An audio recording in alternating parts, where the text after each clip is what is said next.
Hello guys, ito yung mga prutas na na-overripe na sila guys. Kaya anong ginagawa ko? Ay ilagay ko sila lahat sa blender.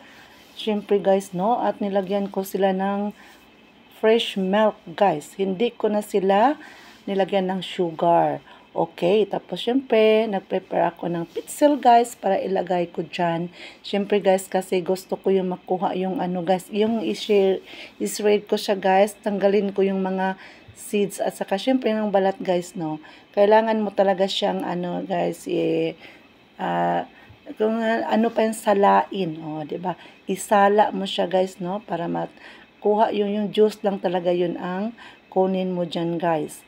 Syempre naman para mas masarap ano mo, inumin kung wala talaga yung mga sagabal. Sa Bisaya pa, sagabal.